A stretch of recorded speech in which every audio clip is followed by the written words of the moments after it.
Hey everyone, Har Har Mahadev, welcome back to my YouTube channel. Hope you are doing good. So today, again a video without a preparation.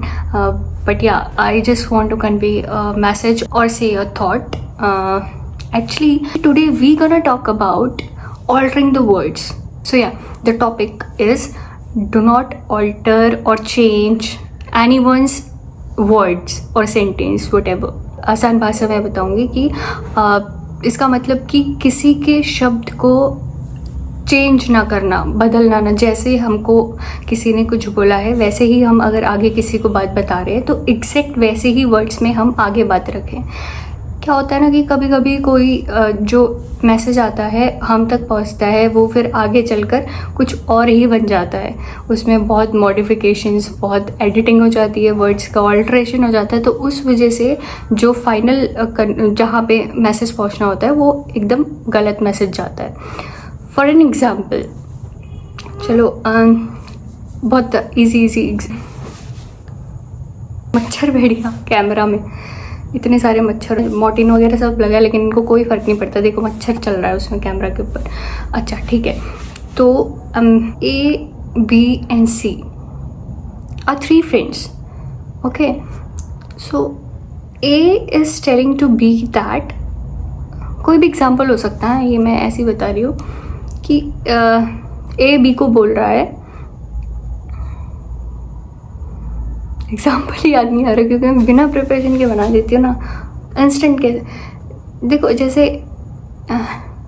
A B को बोलता है कि यार मुझे कोई example याद नहीं आ रहा, I am so sorry for this. अच्छा चलो, ए बी को बोलता है कि I have a chance to get a job. ठीक है, तो उतने में बी सी को आके बता देता है कि A is getting the job।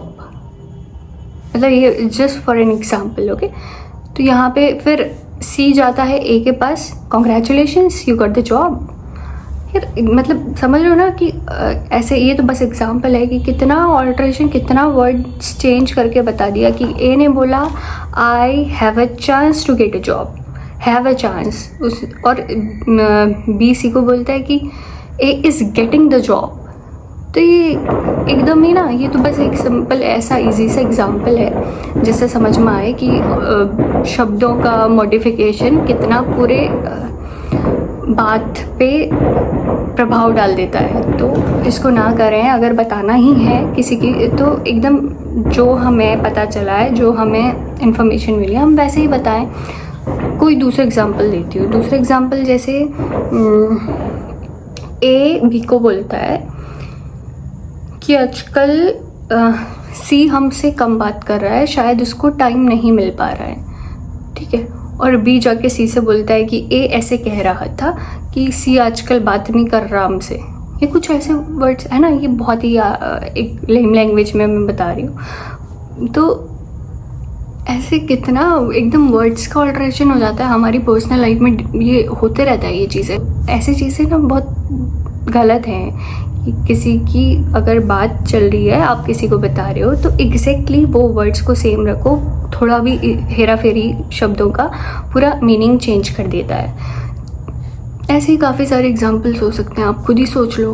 अगर ऐसा जो चीज़ हमें पता चली एग्जैक्टली वैसे ना बता के कुछ और ही हम उसमें मिर्च मसाला डाल के उसको थर्ड पार्टी को बताते हैं, तो ये एकदम गलत है। और क्या हो सकता है? और कोई एग्जाम्पल याद भी नहीं आ रहा। या फिर ऐसे समझ लो कि ए बी को बताता है कि सी इज, या फिर चलो ए बी को बोलता है कि I think I will have a small get together in my birthday. और बी सी को जाके बता देता है या फिर सबको जाके बता देता है कि ए बी में इतना कन्फ्यूज़न हो रहा है ना सही में। तो बी सबको जाके बता देता है, नॉट ओनली सी, सबको जाके बता देता है A is throwing a great party और से बर्थडे बैश दिस ईयर, और ए इज़ लाइक उस पे सारा प्रेशर आ गया। तो ये चीज़ें है ना, ये एकदम ही, अगर आपको बात किसी को बतानी ही है, बातें शेयर करनी ही है, so keep the words same. अगर आप भी ऐसा करते हैं, this is very wrong, and from now on just don't try to alter the word, keep the words same as it is. और क्योंकि मैं ऐसे I have personally experienced it. ये तो हर किसी की लाइफ में होता है, मतलब मेरे ख्याल से तो एक कोई मुझसे आके बोलता है कि you said this, I was like no, I didn't say that. If someone shares with me something like that, I first confirm to that third party, because nowadays alteration of words is very common. Every third person is doing this. So yeah, that's it. I hope you got my point, or like what I'm trying to say. And yeah, do not alter anyone's words, just keep it the same. Thank you so much for watching, and don't forget to like, comment, share and subscribe the channel, and also press the bell icon. Tata, take care. मैं video में इतनी खो गई थी, मुझे पता ही नहीं चला कि पीछे से पटाखों की आवाज़ आ रही थी। अभी जब मैं वीडियो को वापस देख रही थी तो मुझे पता चला कि पटाखों की इतनी ज़ोर ज़ोर से आवाज़ आ रही है। So sorry for the disturbance, and do adjust. Thank you. I don't know why Indians are so obsessed with this patakhas, crackers. Diwali है तो पटाखे फूटेंगे फूटेंगे, शादी है पटाखे, कोई पैदा हुआ पटाखे, नामकरण है पटाखे, इंडिया मैच जीतेगी पटाखे। मुझे तो भाई दिवाली में ही पटाखे फोड़ने में आफत आ जाती है, पर जो भी है इट्स ओके। से इट्स नॉट ओके, मतलब थोड़ा कम करना चाहिए पटाखे, बहुत ज़्यादा पोल्यूशन भी करता है, नॉइज़ पोल्यूशन, एयर पोल्यूशन। तो और